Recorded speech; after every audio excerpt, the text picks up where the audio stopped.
பொதுவாவே நாம ஒரு விஷயத்துல மாட்டிக்க கூடாதுன்றதுக்காக நம்ம என்ன டெக்னிக் யூஸ் பண்ணுவோம்? அந்த விஷயத்தையே கவர் பண்ற மாதிரி, அங்க ஒண்ணு நடக்குதே, நீங்க அத பார்த்தீங்களா? இங்க ஒண்ணு நடக்குதே, நீங்க இத பார்த்தீங்களான்னு சொல்லி டாபிக்க மாத்துறது தான். அத கரெக்ட்டான வார்த்தையில சொல்லணும்னா, மடைமாற்றம் பண்றது. இப்ப நம்மளுடைய உடன்பிறப்புகள் அததான் கையில எடுத்திருக்காங்க. வணக்கம், வந்தனம், நமஸ்காரம் and welcome to the show day to day with me DD. So இன்னைக்கு நாட்டுல என்ன நடக்குதுன்னு தெரிஞ்சுக்கலாமா? இன்னைக்கு ட்ரெண்டிங்கா போய்க்கிட்டு இருக்க வார்த்தை ஃபேர் டீலிமிட்டேஷன். எஸ், இத நம்மளுடைய முதல்வர் மு.க. ஸ்டாலின் அவர்கள் தான் தன்னுடைய எக்ஸ் தளத்துல பதிவு பண்ணியிருக்காரு. என்ன அவர் குறிப்பிட்டு சொல்லியிருக்காரு அப்படின்னா, எங்களுக்கு ஃபேர் டீலிமிட்டேஷன் வேணும். அதாவது 2026ஆம் ஆண்டுக்கு அப்புறம் நடக்கும் மக்கள் தொகை கணக்கெடுப்பை தொடர்ந்து தொகுதி மறுவரையறை செய்யணும் அப்படின்றத அரசியலமைப்பு சட்டம் சொல்லுது. ஆனா அதை 2027க்கு தள்ளி வச்சிருக்காங்க ஒன்றிய அரசு. இது எதை குறிக்குது அப்படின்னா, நாடாளுமன்றத்துல தமிழ்நாட்டோட பிரதிநிதித்துவத்தை குறைக்கிறதுக்கான ஒரு பக்காவான சதித்திட்டம்னு எனக்கு தெரியுது. ஆனா கூட்டணி கட்சி வச்ச ஒரே காரணத்தினால எடப்பாடி பழனிசாமி அவர்களும் வாயவே திறக்காம அமைதியா இருக்காருன்னு சொல்லி அந்த ட்வீட்டை போட்டிருந்தாரு. இதுக்கு பதிலளிக்கிற விதமா எதிர்க்கட்சி தலைவரான திரு எடப்பாடி பழனிசாமி அவர்களும் ஒரு ட்வீட் போட்டிருக்காரு. அதுல அவர் என்ன மென்ஷன் பண்ணிருக்காருன்னா, அன்னைக்கு காலையில 6 மணி அப்படிங்கிற கதையாகிருச்சு இப்போ நம்மளுடைய ஸ்டாலின் ஐயா பேசுறது அப்படிங்கறதுலதான் ஆரம்பிச்சிருக்காரு. எப்போ தொகுதி மறுசீரமைப்பு அமைக்கப்பட்டாலும் தமிழ்நாட்டுடைய உரிமைகள் பாதிக்கப்படாது அப்படின்னு அப்பவே மாண்புமிகு உள்துறை அமைச்சர் சொல்லி இருக்காரு. ஆனாலும் திரும்ப அதைய வச்சே பேசிக்கிட்டு இருக்கிறதுன்றது எக்ஸாக்டான மடைமாற்ற அரசியல் தான். என்னோட நிலைப்பாட்டுல என்னைக்குமே மாற்றமே கிடையாது. ஒருவேளை தமிழ்நாடோட பிரதிநிதித்துவம் குறையுது அப்படின்னா அங்க வரப்போற முதல் குரல் என்னுடையதா தான் இருக்கும். கூட்டணி அறிவிக்கையின் போதே அடிமை சாசனம் எழுதி கொடுக்கக்கூடிய கட்சி திமுக கூட்டணியில தான் இருக்காங்களே தவிர இங்க அப்படி யாருமே கிடையாது. நான் எப்பவுமே தமிழ்நாட்டோட பிரதிநிதித்துவத்துக்கு முக்கியம் கொடுப்பேன் அப்படின்னு சொல்லியிருக்காரு. அது மட்டும் இல்ல, உண்மையானவே தமிழ்நாட்டு மக்களுக்கு இந்த டீலிமிட்டேஷன் குறித்தும் இந்தி திணிப்பு குறித்தும் தெளிவான மனநிலையில இருக்காங்க. ஆனா நீங்க இப்ப பண்ணிக்கிட்டு இருக்கிறது தான் தேவையில்லாத ஒரு விஷயமா இருக்குன்னு சொல்லியிருக்காரு. இங்க தமிழ்நாட்டுல மக்கள் தங்களுடைய அன்றாட வாழ்வை இழந்து அவமானத்தை சுமந்து வேலை இழப்பாகி ஏன் வீட்டு பெண்களுக்கு பாதுகாப்பு இல்லாம இந்த மாதிரி இவ்வளவு விஷயங்களை ஃபேஸ் பண்ணிக்கிட்டு இருக்கும்போது நீங்க அதுக்கெல்லாம் பதில் சொல்லாம இப்படி சம்பந்தமே இல்லாம ஒரு மடைமாற்ற அரசியல் பண்றீங்களே, இது எந்த விதத்துல நியாயம் அப்படின்னு சொல்லி ஒரு கேள்வி கேட்டிருக்காரு. இந்த ட்வீட்டுக்கு மக்கள்லாம் என்ன பேசிக்கிறாங்கன்னா, பிறக்க போற குழந்தைக்கு என்ன பேர் வைக்கிறதுன்னு சொல்லி இப்பத்துல இருந்தே சண்டையை ஆரம்பிச்சுட்டாங்கப்பா முதல்வர் மு.க. ஸ்டாலின்ங்கிற மாதிரி பேசிக்கிறாங்க. சோ இத பத்தி உங்களுடைய கருத்து என்ன அப்படிங்கறத மறக்காம கமெண்ட்ஸ்ல சொல்லுங்க. சரி, இப்ப முதல்வர் என்ன சொல்றாரு? எங்களுக்கு ஃபேர் டீலிமிட்டேஷன் வேணும், ஒன்றிய அரசு எங்களை வஞ்சிக்குது, சதித்திட்டம் தீட்டுதுன்னு சொல்லிட்டாரு. உடனே உடன்பிறப்புகள் என்ன சொல்லுவாங்க? இங்க எல்லாம் சரியாதான் இருக்கு, அதனாலதான் நாங்க ஒன்றிய அரசை பத்தி பேசுறோம், இங்க ஏதாவது குறை இருந்தா சொல்லுங்க அப்படிங்கிறாங்க. ரொம்ப பெருசால நம்ம எங்கேயோ போக வேணாம், ரொம்ப சிம்பிளா நேத்து ஒரு சம்பவம் நடந்திருக்கு. தென்காசியில பாத்தீங்க அப்படின்னா ஒரு அரசு பேருந்து விபத்துக்குள்ளாயிருக்கு. கட்டுப்பாட்டை இழந்து வயல்வெளிக்குள்ள புகுந்திருக்கு. அதுல ஒரு பெண் ஒருத்தவங்க உயிரிழந்திருக்காங்க. இந்த விபத்து குறித்து அங்க இருக்கிற எல்லாரும் பேசிக்கிட்டு இருக்கப்ப அந்த பேருந்தினுடைய ஓட்டுநரே என்ன சொல்லியிருக்காருன்னா, காலையில பஸ்ஸை எடுக்கும் போதே கண்டிஷன் சரியில்லை, வேண்டான்னு நான் சொன்னேன், ஆனா யாரும் கேட்கல, அதனாலதான் நான் எடுத்துட்டு வந்தேன் அப்படிங்கிற ஒரு பதில சொல்லியிருக்காங்க. இருக்கிறதுலே எவ்வளவு அசால்ட்டான ஒரு பதில். அதாவது கண்டிஷன் சரியில்லாத ஒரு அரசு பேருந்து, அதை எடுத்ததே முதல் தப்பு, அதுல இவ்வளவு பயணிகளை ஏத்துனது தப்பு. தென்காசி அப்படிங்கிறப்ப அது ரொம்ப பெரிய ஹைவேஸ் எல்லாம் இல்ல, அது ஒரு குறுகலான ரோடு, 2 பக்கமும் வயல்வெளிகள் இருக்கு. அப்படிங்கிறப்போ அந்த இடத்துல பஸ் கண்டிஷன் இல்லாம ஓட்டிட்டு போயிருக்காங்க, பேசஞ்சர்ஸோட ஓட்டிட்டு போயிருக்காங்கன்றப்போ இருக்கிறதுலே எவ்வளவு மோசமா நம்மளுடைய போக்குவரத்து துறை இருக்கு அப்படிங்கிறது இதுலயே தெரியுது. 2 பேர் அந்த பஸ் பள்ளத்தாக்குல இறங்கும் போது வெளியே தூக்கி வீசப்பட்டிருக்காங்க. அவங்களுக்கும் காயம் ஏற்பட்டிருக்கு. ஒரு பெண் உயிரிழந்தும் போயிருக்காங்க. அப்படிங்கிறது இது எந்த வகையில யாரு நோட் பண்றாங்க? இதுக்கெல்லாம் என்ன பதில் கிடைக்க போகுதுன்னு தெரியல.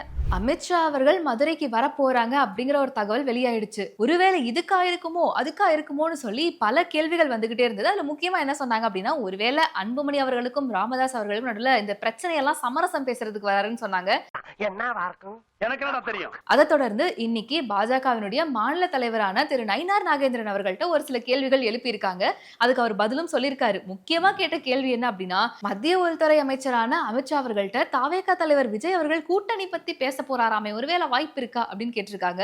அதுக்கு அவர் ஒரு பதில சொல்லியிருக்காரு. திராவிட முன்னேற்ற கழகத்தினுடைய ஆட்சி மக்கள் விரோத ஆட்சி, அது அகற்றப்பட வேண்டும் என்று சொன்னால் எல்லோரும் ஓரணியில் திகழ வேண்டும், வர வேண்டும். அவருக்கு அந்த எண்ணம் இருக்கும் என்று நான் நினைக்கிறேன். ஆகவே எல்லோரும் ஓரணியில் திகழ வேண்டும். வர வேண்டும். இவர் பேசுறதையெல்லாம் பாக்குறப்போ ஒருவேளை வந்தா நல்லா இருக்குமா, இல்ல வருவாங்களா மாட்டாங்களா, என்னது இது ஒரு மாதிரி ஒரு சூசகமாவே பேசுறாரே அப்படின்னு எல்லாரும் கன்ஃபியூஷன்ல இருந்தோம். ஆனா இன்னொரு பக்கம் தாவேகா சார்பில் இல்ல இல்ல இல்ல நாங்க கூட்டணி பத்தி யாருக்கிட்டையும் எதுவும் பேசவே இல்லை, இன்னும் கூட்டணி அறிவிக்கிறத பத்தி நாங்க முடிவே பண்ணல, நாங்க வெயிட் பண்ணி சொல்லுவோம் அப்படிங்கறதையும் சொல்லியிருக்காங்க.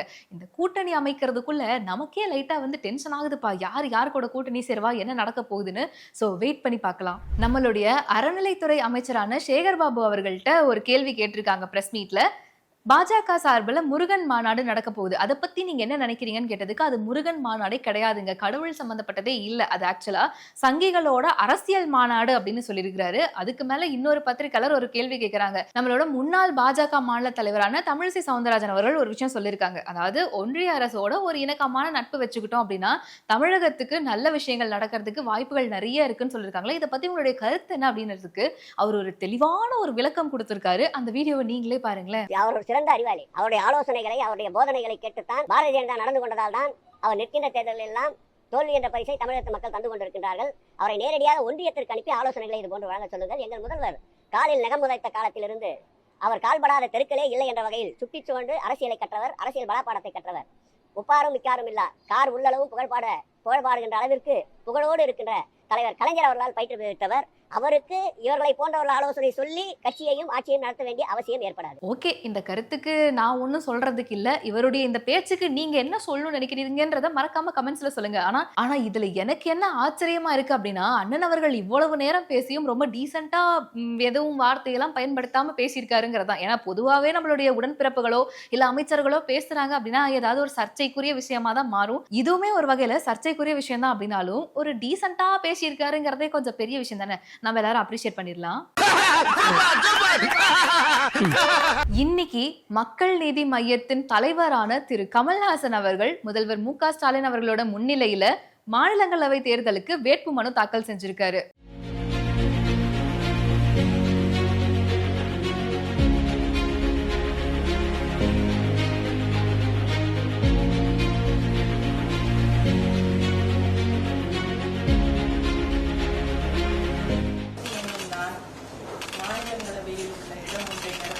எப்படியோ அவர் எதிர்பார்த்த மாதிரி ஒரு எம்பி சீட்டு கிடைச்சிருச்சு. ஆனா ஆக்சுவலா அவருடைய மைண்ட் வாய்ஸ் என்னவா இருக்கும் அப்படின்னு பாத்தீங்கன்னா, இப்போதான் சமீபத்துல வந்து இந்த மொழி சர்ச்சையெல்லாம் போச்சு, கடைசி வரைக்கும் மன்னிப்பே கேட்காம ரொம்ப ஸ்ட்ராங்கா நின்னாரு, மக்கள் இதை பத்தி பேசுவாங்கன்னு எதிர்பார்த்தாங்க. இன்னொரு பக்கம் எம்பிக்கு வந்து வேட்புமனு தாக்கல் செஞ்சிருக்காரு, சோ அதை பத்தி பேசுவாங்க அப்படின்னு பார்த்தா மக்கள் எல்லாரும் டோட்டலா ட்விஸ்ட் கொடுக்குற மாதிரி ரெண்ட பத்தியும் பேசாம தக் லைஃப் படத்துல முத்தமழை சாங்கே வரல அப்படின்னு சொல்லி சர்ச்சையை கிளப்பிக்கிட்டு இருக்காங்க. சோ வந்து நீங்க என்ன வேணா பண்ணுங்க, ஆனா எங்களுக்கு என்ன வேணுமோ நாங்க அதைத்தான் பேசுவோன்ற மாதிரி மக்கள் போய்கிட்டு இருக்கிறதுனால உலக நாயகனே லைட்டா கன்ஃபியூஷன்ல தான் இருப்பாரு போல இருக்கு. சோ இதை பத்தி உங்களோட கருத்துக்கள் என்ன அப்படிங்கறத மறக்காம கமெண்ட்ஸ்ல சொல்லுங்க. பெஹல்காம் தாக்குதலுக்கு அப்புறமா முதல் முறையா பாரத பிரதமர் திரு நரேந்திர மோடி அவர்கள் ஜம்மு அண்ட் காஷ்மீர் போயிருக்காரு. அண்ட் இன்னைக்கு முதல் முறையா ஜம்மு அண்ட் காஷ்மீர்ல வந்தே பாரத் ரயில் சேவையை வந்து தொடங்கி வைக்கிறாரு. அது மட்டும் இல்லாம ஷெனாப் ரயில் பாலத்தையும் திறந்து வைக்கிறாரு. இந்த ரயில் பாலத்தினுடைய சிறப்பு என்ன அப்படின்னு கேட்டீங்கன்னா, உலகத்திலேயே மிகவும் உயரமான ரயில்வே ஆர்க் பிரிட்ஜ் இதுதான் அப்படின்னு சொல்றாங்க. இதனுடைய மொத்த நீளம் எவ்வளவு இருக்கு அப்படின்னா 1315 மீட்டர் இருக்கு. அண்ட் அது மட்டும் இல்லாம ஷெனாப் நதிக்கரையில இருந்து இதனுடைய உயரம் வந்து 359 மீட்டர். சோ இதை எப்படி கம்பேர் பண்ணலாம் அப்படின்னா, பாரிஸ்ல இருக்கக்கூடிய ஐஃபில் டவரை விட 35 மீட்டர் உயரம் அதிகம் அப்படின்னு சொல்றாங்க. இந்த பிரிட்ஜ் மொத்தமா இரும்புனால மட்டுமே கட்டப்பட்டது. நிமிடத்துக்கு 260 கிலோமீட்டர் வேகத்துல வீசக்கூடிய காற்றையும் தாங்கக்கூடிய சக்தி இதுக்கு இருக்கு அப்படின்னு சொல்லியிருக்காங்க. அண்ட் இதனுடைய ஆயுட்காலம் 120 ஆண்டுகள் அப்படின்னு சொல்லியிருக்காங்க. அது மட்டும் இல்லாம இந்த பிரிட்ஜை கட்டுறதுக்கு அங்கீகாரம் வாங்கி 22 ஆண்டுகள் கழிச்சு இப்போதான் இந்த பிரிட்ஜினுடைய பணி நிறைவாயிருக்கு. அண்ட் இன்னைக்கு அதை வந்து மோடி அவர்கள் திறந்து வைக்கிறாரு. இன்னைக்கு 11 இயர்ஸ் ஆஃப் யுவசக்தி ஸ்கீம் தான் எல்லாருமே செலிப்ரேட் பண்ணிக்கிட்டு இருக்காங்க. பிரதமர் மோடி அவர்களால் கொண்டு வரப்பட்ட இந்த ஸ்கீம் முக்கியமா எதுக்காக அப்படின்னா யூத் எம்பவர்மெண்ட்காக மட்டும்தான். இளைஞர்கள் எல்லாருமே வளர்ச்சி அடையணும், அவங்களுடைய கரியர்ல அவங்க ஸ்ட்ராங்கா இருக்கணும் அப்படிங்கிறதுக்காக கொண்டு வரப்பட்ட இந்த யுவசக்தியில நிறைய பேர் பயனடைஞ்சிருக்காங்க. அதுல ஒரு சில எக்ஸாம்பிள்ஸ் சொல்லணும் அப்படின்னா 8 புது IIMs ஆரம்பிச்சிருக்காங்க, அதாவது இந்தியன் இன்ஸ்டிடியூட் ஆஃப் மேனேஜ்மெண்ட்ஸ் ஆரம்பிச்சிருக்காங்க. நாடு முழுவதும் 7 புது IITs வந்து நிறுவப்பட்டிருக்கு. அது மட்டும் இல்லாம PM கௌஷல் விகாஸ் யோஜனா அந்த ஸ்கீமுக்கு கீழே கிட்டத்தட்ட 1.42 கோடி கேண்டிடேட்ஸ் வந்து ட்ரெயின் ஆயிருக்காங்க. இந்த மாதிரி இன்னும் நிறைய விஷயங்கள் இந்த யுவசக்தி மூலமா கிடைச்சிருக்கு. அதனால உண்மையாலுமே யூத் எம்பவர்மெண்ட்டுக்கு இது பெரிய ஹெல்ப்பா இருக்கு அப்படின்னு தான் சொல்லணும். அது ஆரம்பிச்சு இன்னைக்கு 11 இயர்ஸ் ஆச்சு. ஆக்சுவலா நான் என்ன யோசிச்சுக்கிட்டு இருக்கேன் அப்படின்னா, யாராவது ஒரு பெரிய சிபாரிசை பிடிச்சு நம்மளுடைய அமெரிக்க அதிபரான ட்ரம்ப்பை எப்படியாவது நம்மளுடைய திமுக அமைச்சரவையில உட்கார வைக்கணும்னு நினைக்கிறேன். ஏன்னா அவரும் எப்ப பாரு ஏதாவது ஒரு விஷயத்த பேசி எங்கேயாவது ஒரு பஞ்சாயத்தை கிளப்பிக்கிட்டே தான் இருக்காரு. அந்த வகையில இன்னைக்கு வந்து ஒரு புதுசா ஒரு பஞ்சாயத்தை கிரியேட் பண்ணிருக்காரு. சரி, இப்போ ட்ரம்ப் அவர்கள் யாரு கூட சண்டை இழுத்து வச்சிருக்காரு அப்படின்னு கேட்டீங்கன்னா, அமெரிக்க ஜனாதிபதியின் முன்னாள் மூத்த ஆலோசகரா இருந்த எலான் மஸ்க் அவர்கள் கிட்ட தான். அவரு கூட என்னப்பா சண்டை அப்படின்னு கேட்டீங்கன்னா, இப்போ சமீபத்துல இந்த பட்ஜெட் மசோதா தாக்கல் பண்ணிருக்காங்க. அந்த பட்ஜெட் மசோதா அப்படிங்கிறது ரொம்பவும் அருவருக்கத்தக்கதா இருக்கு. கண்டிப்பா அதை வந்து நம்ம தோக்கடிச்சே ஆகணும் அப்படின்னு சொல்லி எலான் மஸ்க் அவர்கள் சொல்லியிருக்காரு. அதுக்கு பதில் தர விதமா ட்ரம்ப் அவர்கள் இந்த மசோதா எப்படி உருவாக்கப்பட்டுச்சு அப்படிங்கிறது மஸ்க்கு நல்லாவே தெரியும். மின்சார வாகனங்கள் மீதான வரி சலுகையை ரத்து செஞ்சதுதான் இப்போ மஸ்க்கு பிரச்சனையா இருக்கு. அண்ட் அது மட்டும் இல்ல, முன்னாடி அவர் கூட ஒரு நல்ல நட்புறவு இருந்துச்சு, இதுக்கு மேல அது வந்து இருக்காதுன்னு நினைக்கிறேங்கிற ஒரு ஸ்டேட்மெண்ட்டை கொடுத்திருக்காரு.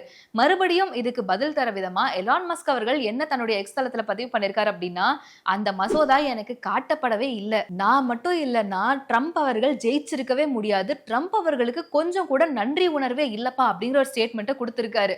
ஆக மொத்தம் எல்லார்கிட்டயும் வம்பெழுத்து வச்சிருக்காருன்னு பார்த்து இதோட முடிஞ்சிருச்சுன்னு நினைச்சா அங்கதான் ஒரு ட்விஸ்ட் வச்சிருக்காரு. இன்னொரு ட்விஸ்ட் என்ன அப்படின்னு கேட்டீங்கன்னா, அமெரிக்க அதிபர் ட்ரம்ப் அவர்கள் ரஷ்ய அதிபரான புட்டின் கிட்ட கால்ல பேசியிருக்காரு. அந்த கால் மொத்தமா ஒரு 70 நிமிடங்கள் நீடிச்சிருக்கு அப்படின்னு சொல்லியிருக்காங்க.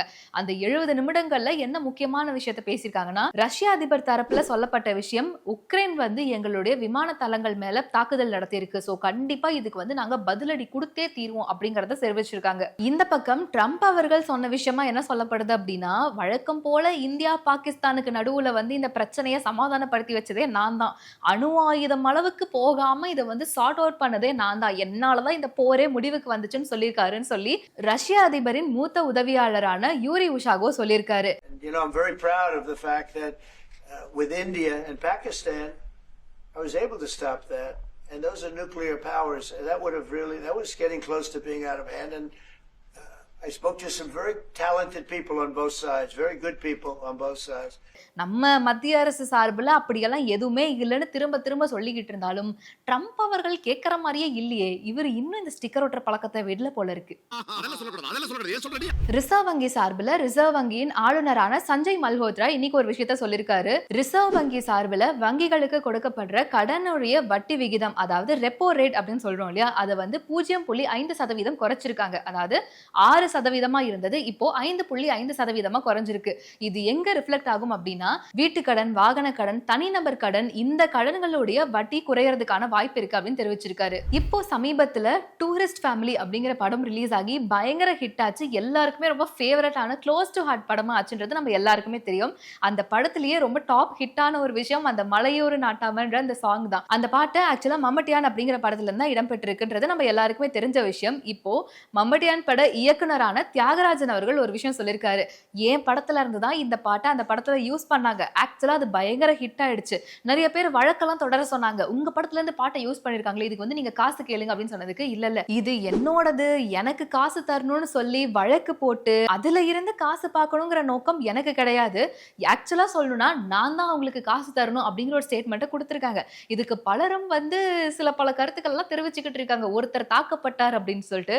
சோ இதை பத்தி உங்களோட கருத்துக்கள் என்ன அப்படிங்கறத மறக்காம கமெண்ட்ஸ்ல சொல்லுங்க. அப்படியே இந்த நிகழ்ச்சி உங்களுக்கு பிடிச்சிருந்துச்சு அப்படின்னா லைக் பண்ணுங்க, ஷேர் பண்ணுங்க, சப்ஸ்கிரைப் பண்ணுங்க. Tata bye. ஒவ்வொரு மாதமும் 1 கோடிக்கும் அதிகமான பார்வையாளர்களை சென்று சேரும் பேசு தமிழா பேசு சேனலில் உங்கள் நிறுவனத்தை விளம்பரப்படுத்த வேண்டுமா? திரையில் தெரியும் எண்ணை இப்போதே தொடர்பு கொள்ளுங்கள். கருப்போடு அணிஞ்சிட்டு காலபேரர் வழிபாடு, அதை தொடர்ந்து அவங்க செய்து வர அவங்களுக்கு இந்த தோஷம் அடிபட்டு. அந்த பேர் பவர்ஃபுல்லாக இருந்தாக்கா இவங்க பவர்ஃபுல்லாக இருப்பாங்க, அந்த பேர் ஒரு பவர்லெஸ்ஸாக இருந்தால் இவங்க பவர்லெஸ் ஆயிடுவாங்க. பைரைட்டுங்கிறது ஒரு நல்ல சக்தி வாய்ந்த கல். இந்த கல்லை நம்ம பயன்படுத்தும் போது நமக்கு பணம் வரும். இந்த வடக்கு பகுதியும் கிழக்கு பகுதியும் ஒரு தொழில் நிறுவனத்திற்கு தவறாக அமைந்தால் மிகப்பெரிய அளவில் கடனை கொடுக்கும். இந்த மாதிரி ஆன்மீகம் மற்றும் ஜோதிடம் சார்ந்த இன்னும் பல வீடியோக்கள் பார்க்கணுமா? மறக்காம திருவருள் டிவிக்கு சப்ஸ்கிரைப் பண்ணுங்க. திருவருள் டிவியுடைய சேனல் லிங்க் இந்த வீடியோடைய டிஸ்கிரிப்ஷன்ல இருக்கு.